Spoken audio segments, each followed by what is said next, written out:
آپ تو بیٹھے ہوئے.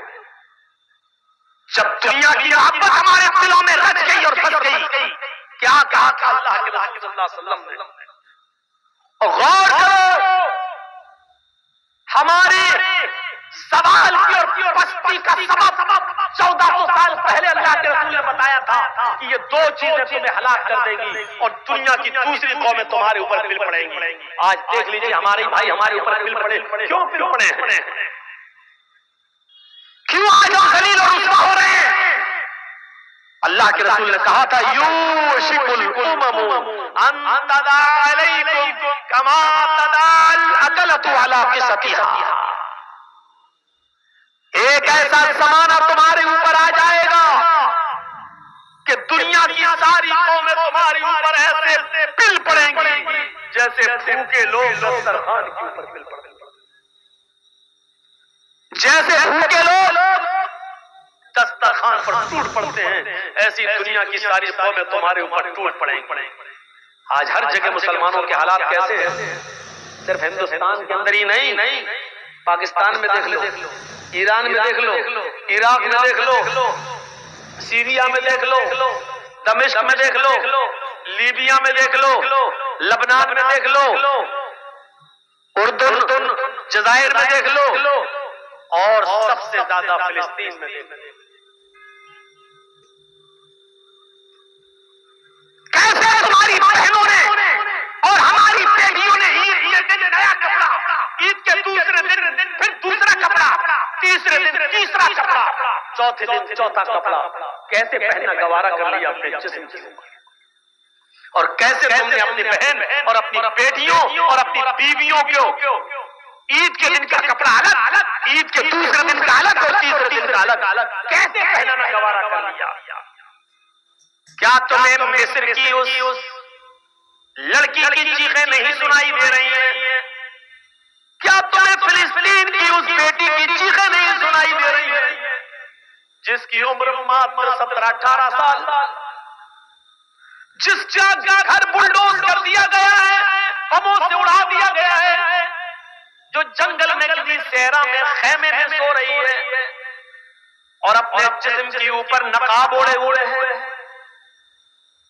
اب آیا پہنے نقاب پہنے ہوئے، اور کسی میڈیا والے نے اس سے پوچھا کہ ایسی حالت میں بھی تم جب سونے کے لیے جا رہی ہو تو نقاب اوڑھ کر، تو اس اللہ کی بندی نے چیخ کر کہا ہاں ہم بموں کے سایوں میں پتہ نہیں کب کوئی بم میرے اوپر گر جائے، میں چاہتی ہوں کہ جب کوئی بم میرے اوپر گرے اور میری روح نکلے اس وقت میں بے پردہ نہ رہوں، اس وقت میرے جسم پر پورا کا پورا پردہ ہو. قیامت کے دن اللہ پوچھے تو میں یہ کہہ سکوں کہ اللہ میں نے گھروں کو برباد ہوتے ہوئے دیکھا لیکن مرتے وقت میں نے اپنا پردہ اور اپنی حیا برباد نہیں کی. کیا تمہیں فلسطین کی ان لڑکیوں کی چیخیں نہیں سنائی دے رہی ہیں؟ کیا فلسطین کی ان بہنوں کی چیخیں تمہاری ماں اور بہنوں بیٹیوں کے کانوں میں نہیں جا رہی ہے؟ کیسے تم نے عید پہ نئے کپڑے پہننا گوارا کر لیے؟ کیسے تم نے اپنی ماں بہن بیٹیوں کو ہر دن کا نیا سوٹ پہنانا گوارا کر لیا؟ اور جا کر دیکھو لکھنؤ کی حالت، اور جا کر دیکھو ہمارے شہروں کی حالت، عید کے دن کا کپڑا الگ، عید کی باسی کا الگ، عید کے تیسرے دن کا الگ، نانی کے یہاں جائیں گے تو الگ کپڑا پہن کے جائیں گے، خالہ کے یہاں جائیں گے تو الگ سوٹ پہن کر جائیں گے. میرے بھائیوں، ہماری ماں بہن بیٹیوں کو کون بتائے گا فلسطین کی بہنوں کا درد؟ دیکھیے سعودی عرب میں رمضان میں ایک آدمی عمرے کے لیے جاتا ہے اور سوال کرتا ہے امام حرم کہ امام صاحب ہمارے فلسطین کے حالات ایسے ہیں کہ اس رمضان کے مہینے میں بھی گولیاں چل رہی ہیں، برس رہی ہیں، اور ہمارے پاس کھانا پانی کچھ نہیں ہے، لیکن اس کے باوجود ہم روزہ رکھتے ہیں. امام حرم نے کہا اللہ تمہارے روزوں کو قبول فرمائے. اس نے کہا مسئلہ یہ پوچھنا ہے کہ ہمارے پاس کھانے کو کچھ نہیں ہوتا ہے. اللہ کے رسول نے فرمایا تسحروا فإن فی السحور برکہ، سحری کیا کرو، سحری کرنے میں برکت ہمارے پاس تو پانی بھی نہیں کہ میں پی سکوں، اگر نیت سے سحری کر لو تو ہمارا روزہ ہو جائے گا یا نہیں؟ پھر اس آدمی نے سوال کیا امام محترم روزہ رکھ لیا نیت سے، شام کو افطار کرنے کے لیے ہمارے پاس ایک کھجور بھی نہیں، ایک گھوٹ پانی بھی نہیں، کھانا تو دور کی بات ایک گھوٹ پانی بھی نہیں، اگر نیت سے ہم روزہ کھول لیں کہ میں نے روزہ کھول لیا، اتنا دل میں نیت کر لیں تو میرا روزہ افطار ہو جائے گا یا نہیں؟ اتنا سننا تھا کہ امام حرم ٹھیکے مار مار کے رونے لگے، چیخ چیخ کر رونے لگے، اور اس فلسطینی نوجوان کو اپنے سینے سے لگایا، کیسے تم نے 100 200 لوگوں کو اپنے دسترخوانوں پر افطار کرا کے رنگین قسم کے کھانے رکھ کر ان کی فوٹو لے کر واٹسایپ پر ڈال کر نمائش کرنا کیسے گوارا کر لیا؟ کیا تمہیں فلسطین کے نوجوانوں کا درد تمہارے سینوں میں پیدا نہیں ہوا؟ کیسے یہ گوارا کر لیا؟ ایسے لوگ، اور روزہ تو انہی غریبوں اور مسکینوں کا درد پیدا کرنے کے لیے آیا تھا کہ بھوکے رہو گے تو غریبوں کا درد سمجھو گے، بھوکے رہو گے تو مسکینوں کا درد سمجھو گے۔ ہم بھوکے رہتے ہیں لیکن غریبوں کا درد ہم نہیں سمجھ پائے، مسکینوں کا درد ہم نہیں سمجھ پائے۔ کیسے غریب اور مسکین ٹھیک مانگتا ہے مسجد کے دروازے پر؟ رمضان کے مہینے میں بھی ہم نے زکات کیوں نہیں دی؟ ہم نے ایسا ان کو اس لائق کیوں نہیں بنایا کہ رمضان کے مہینے میں وہ دروازے بھیک نہ مانگے؟ ہم خود ان کے دروازوں تک پہنچائیں، اور اتنا پہنچائیں کہ عید کے دن تک وہ اپنے گھر پہ کھاتے اور پیتے رہیں اور ایک دن بھی باہر نہ نکلیں۔ ہم نے ایسا سماج کیوں نہیں بنایا؟ کون ذمہ دار ہے اس کا؟ میرے بھائیوں، معاف نہیں کیے جاؤ، یہ آنسو بیکار نہیں جائیں گے فلسطین کے لوگوں، ایک ایک قطرے کا حساب ہوگا۔ اتنی بری قوم ہے، وہ لڑ رہے ہیں اور ان حالات میں بھی روزہ رکھ رہے ہیں، ان حالات میں بھی انہوں نے روزہ رکھا۔ تم عید کے کپڑے ڈھونڈتے ہو، ان کے پاس اپنے بچوں کو دفن کرنے کے لیے کفن پہنانا بھی نصیب نہیں ہوئی۔ تمہاری بیٹیوں اور بہنوں اور بیویوں کو نئے کپڑے چاہیے، وہ دردناک چہرہ نہیں آ رہا کہ ایک باپ کے پاس اپنے بیٹے کو کفنانے کے لیے کپڑا نہیں تھا، اس نے اپنی لنگی اتاری اور گھٹنے تک یہاں تک کا چڈھا تھا نکر وہ یہاں تک پہنے ہوئے تھا، اس نے اپنی لنگی اٹھائی اور کھولی اور اسی لنگی میں اس نے اپنے بیٹے کو لپیٹا اور ایک گھڑے کے اندر دفن کر دیا، آنکھوں میں آنسو بہاتے ہوئے۔ کیا رمضان کا مہینہ اسی لیے آیا تھا کہ ہم غریبوں کی ہمدردی اپنے دل میں پیدا نہ کر سکیں؟ میں جانتا ہوں کہ فلسطین کے لوگوں کے بارے میں بولنا بھی ہمارے حکمرانوں کی نظر میں جرم ہو، لیکن رہے جرم، اتنا دبا کر ہم تھوڑی رہیں گے، اتنا کمپرومائز تھوڑی کیا جائے گا۔ تمہارے کال میں 2 آدمی مرتے ہیں تو اتر پردیش کے چیف منسٹر کے پیٹ میں درد ہوتا ہے، اتر پردیش کے چیف منسٹر کے پیٹ میں درد ہوتا ہے، اور ہزاروں لوگوں کی جو لنچنگ کر دی گئی، پیڑ پہ باندھ کر مارا گیا، خنجر بھونکے گئے، ڈنڈے برسائے گئے، ہاتھ پیر باندھ کر ان کو لنچ کر کے مار دیا گیا، اس کے بارے میں ایک آواز نہیں، اور یہ دھرم کا ٹھیکیدار؟ میرے بھائیوں، ان کو دھرم کے ٹھیکیدار کہو گے؟ ان کو دھرم کے پجاری کہو گے؟ یہ لاشوں کے سوداگر، انہوں نے دھرم کا لبادہ اوڑھا ہوا ہے، دھرم کا چولا پہنا ہوا ہے۔ میرے بھائیوں، اندر سے یہ گنڈے ہیں، گنڈے، ورنہ دھرم یہ کب سکھاتا ہے؟ دھرم یہ کب سکھاتا ہے؟ اور دھرم تو یہ سکھاتا ہے سیکھو، من قتل نفسا فکأنما قتل نفسا بغیر نفس او فساد فکأنما قتل الناس جميعا۔ دھرم تو یہ سکھاتا ہے کہ جس نے کسی ایک منشیہ کو قتل دیا جس نے کسی ایک انسان کو قتل کر دیا. ایک انسان کوئی بھی ہو، ہندو ہو یا مسلمان، سکھ ہو یا عیسائی، پارسی ہو، مجوسی ہو، بدھسٹ ہو، جینی ہو، کوئی بھی ہو، اگر کسی نے ایک منشی کو، ایک انسان کو قتل کر دیا بغیر اس کی غلطی کے اور بغیر کسی خطا کے، ایسے ہی اسے مار دیا اس بیچارے کو، تو قرآن کہتا ہے فَكَأَنَّمَا قَتَلَ النَّاسَ جَمِيعًا، وہ ایک انسان کا قاتل نہیں ہے، فَكَأَنَّمَا قَتَلَ النَّاسَ جَمِيعًا، وہ ساری دنیا کی انسانیت کا قاتل ہے، وہ ساری دنیا کے انسان کا قاتل ہے.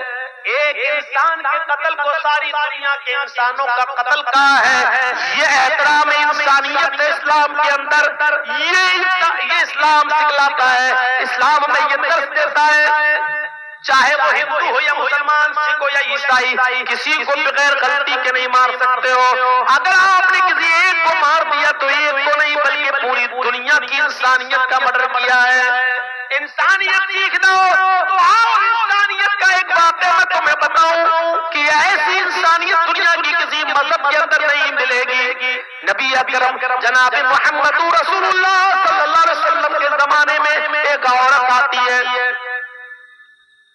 جنگلوں میں بکریاں چرا رہی تھی، اور وہیں پر کسی بکریاں چرانے والے چرواہے کے ساتھ اس کا معاشقہ ہو جاتا ہے. آنکھیں لڑتی ہیں، اور کسی پہاڑی کے کنارے جا کر جنگل ہی میں اس چرواہے میں بکریاں چرانے والے اور بکریاں چرانے والی اس عورت دونوں میں معاشقہ ہو جاتا ہے، اور پہاڑی کے کنارے جا کر ان دونوں سے زنا ہو جاتا ہے.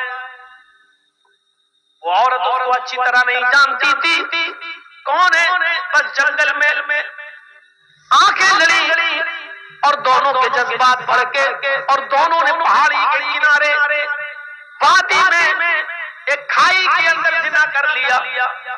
لیکن جب وہ عورت بکریاں چرا کر گھر آئی تو رات بھر سو نہ سکی. اس کو نیند نہیں آ رہی ہے، اس کی کربٹیں بدل رہی ہے کہ اللہ یہ میں نے کیا کر ڈالا، اللہ یہ مجھ سے کون سا جرم ہو گیا. کچھ دن تک بولی نہیں، سوچتی رہی کہ میں کیا کروں، میں کیا کروں، میں کیا کروں. لیکن جب اس کا پیریڈ بند ہو گیا تو وہ سمجھ گئی کہ میرے پیٹ میں زنا کی پیداوار رہ گئی. یعنی پہاڑی کے کنارے جو مجھ سے زنا ہوا تھا اس چرواہے کا بچہ میرے پیٹ میں رہ گیا. جب 1 مہینہ 2 مہینہ اس کو پیریڈ نہیں ہوا اور اس کو وامٹنگ شروع ہوئی الٹی، تو وہ سمجھ گئی کہ میں حاملہ ہو گئی، میرے پیٹ میں بچہ ہے.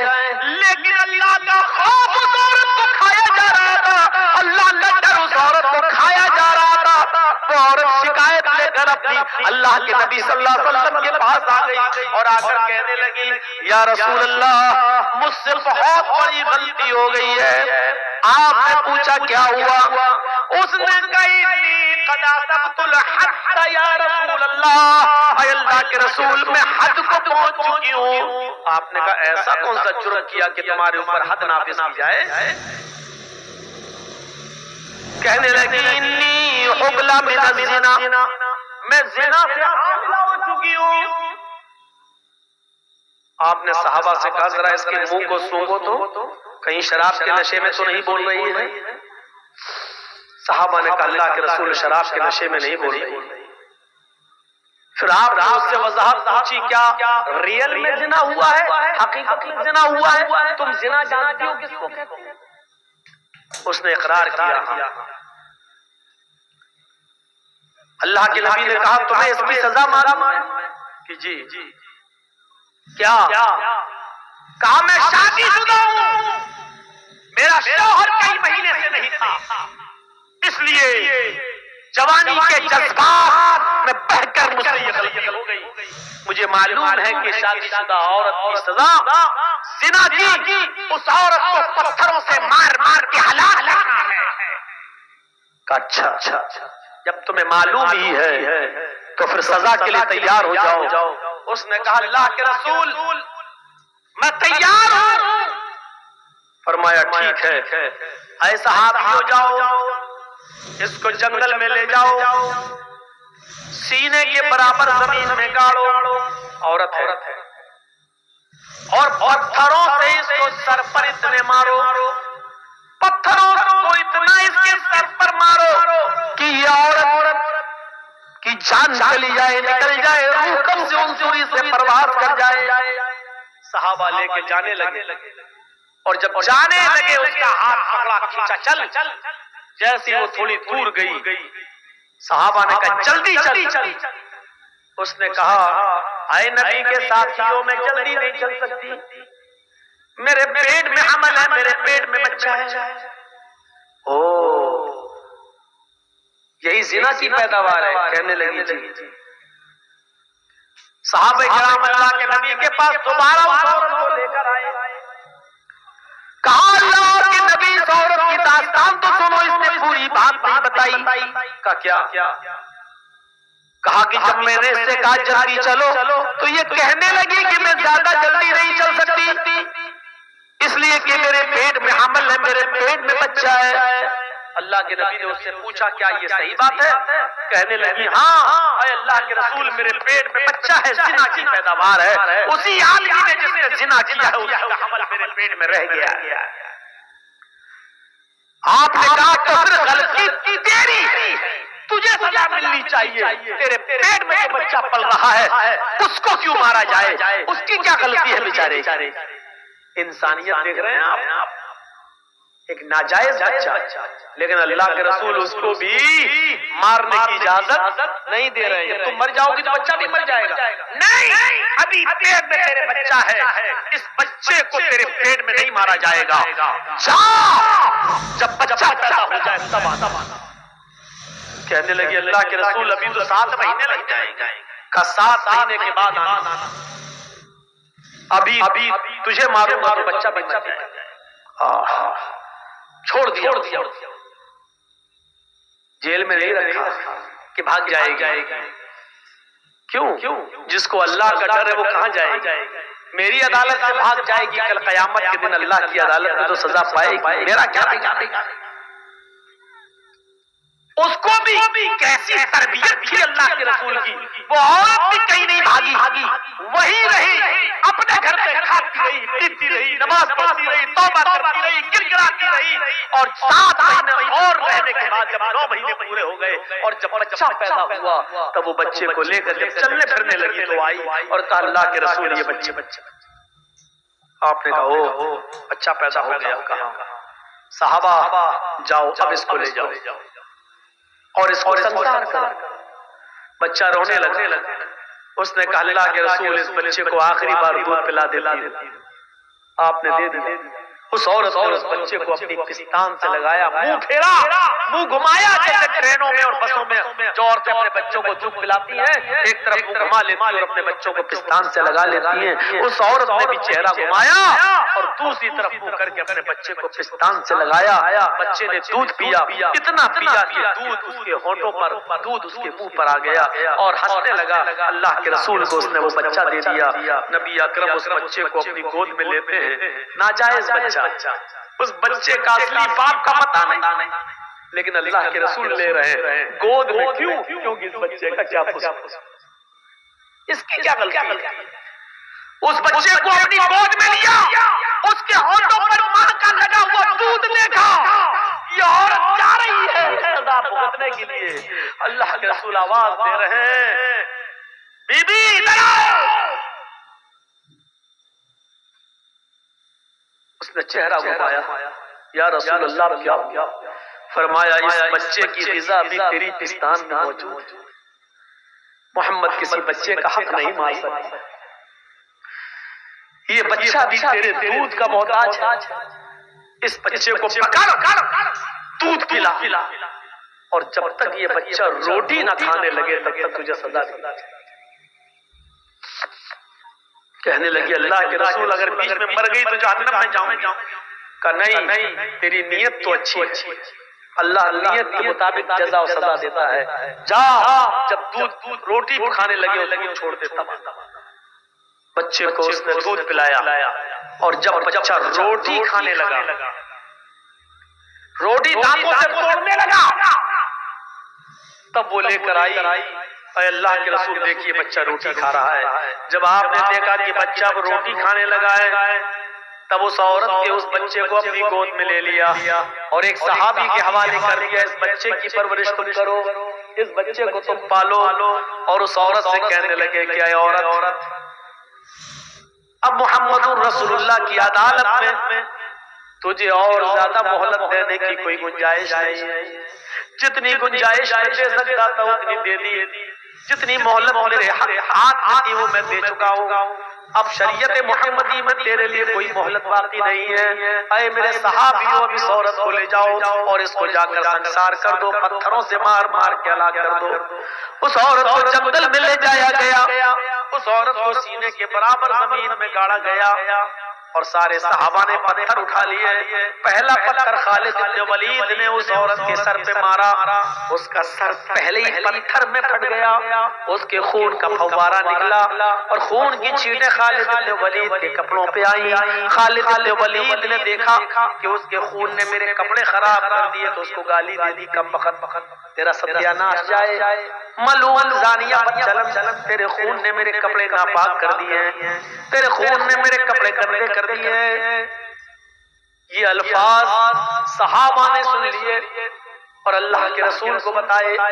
عورت تو اس دنیا سے چلی گئی, عورت تو اس دنیا سے رخصت ہو گئی, پتھر کھا کھا کر اس نے تو اپنی جان دے دی. لیکن اللہ کے رسول صلی اللہ علیہ وسلم کو اتنا برا لگا کہ خالد نے کیوں بولے, وہ تو بیچاری مجبور تھی, وہ تو ہاتھ اس کے گڑے ہوئے تھے, سینے تک زمین میں گاڑ دی گئی, پتھر خالد نے مارا, اس کا سر پھٹا اور خون کے چھینٹے نکلے کپڑوں پہ آئے. تو اس عورت کا کیا قصور تھا بیچاری کا, وہ تو زمین میں گڑی ہوئی تھی, اس کا کیا قصور تھا. خالد بن ولید سے بات کرنا بند کر دیا. خالد بن ولید نے تیسرے دن کہا فداک ابی و امی یا رسول اللہ, اے اللہ کے رسول آپ مجھ سے بات نہیں کریں گے اور میں مر گیا تو جہنم میں جاؤں گا, میرے ماں باپ آپ پر قربان, آپ ہماری غلطی تو بتائیے, اب ہم سے ناراض کیوں ہیں. اللہ کے نبی نے فرمایا خالد تم نے اس عورت کو جو گالی دی اس سے محمد کو بہت تکلیف ہوئی ہے. کہا اللہ کے نبی میں نے جب پتھر مارا تو اس کے خون کا چھینٹا نکلا, اس نے میرے کپڑے خراب کر دیے, وہ بدچلن عورت تھی. آپ نے کہا خالد وہ بدچلن نہیں تھی, اے خالد وہ عورت ثانیہ نہیں تھی, اس کا شوہر کئی مہینوں سے نہیں تھا گھر میں, اس لیے جنگل میں وہ بکریاں چرانے گئی اور جذبات میں آ کر اس سے ایک بار غلطی ہو گئی. ایک بار غلطی کو عادت نہیں کہا جائے گا, ایک بار ہو جانے والے زنا کو پر بدچلنی کا الزام نہیں لگایا جائے گا. وہ بدچلن نہیں تھی, جذبات کو کنٹرول نہیں کر سکی, اس زنا کر بیٹھی. لیکن اے خالد اس عورت نے ایسی توبہ کی ہے, ایسی توبہ کی ہے, ایسی توبہ کی ہے, یعنی اپنے آپ کو پتھروں سے مروا کر پتھر کھا کھا کر مر گئی اور جان دے دی. اس نے ایسی سچی توبہ کی ہے. اے خالد اگر اس ایک عورت کی توبہ کو اس مدینے کے 70 گناہگاروں پر ڈال دیا جائے, 70 جہنمیوں پر بھی ڈال دیا جائے, تو ایک عورت کی توبہ سے ان 70 کے 70 جہنمیوں کی بخشش ہو جائے. اس ایک عورت کی توبہ سے 70 کے 70 جہنمی بھی جنت میں چلے جائیں. اتنی سچی توبہ کی ہے, اور آج اس کا نتیجہ یہ بھگتنا پڑ رہا ہے جو ہم دیکھ رہے ہیں. اتنی نفرت, اتنا زہر گھول دیا گیا ہے آج کہ اب غیر مسلموں کے ہاں جو بچے پیدا ہو رہے ہیں وہ آگے چل کر جب بڑے ہوں گے تو ان کے دلوں سے, ان کے ذہنوں سے کبھی ہماری نفرت نہیں نکل سکتی ہے, کیونکہ بچپن میں جو سکھایا جاتا ہے وہ بڑھاپے تک نقش ہو جاتا ہے, کبھی مٹتا نہیں. آج ایک چھوٹی سی چیز اپنے معاشرے سے ہٹا کر دیکھ لو آپ, فرض نماز کے بعد امام بہت سی مسجدوں میں آج بھی دعا مانگتا ہے ہاتھ اٹھا کر, مجبور ہے بیچارہ, کیونکہ اگر نہیں مانگے گا تو اس کو مسجد کا متولی مسجد میں رہنے نہیں دیں گے.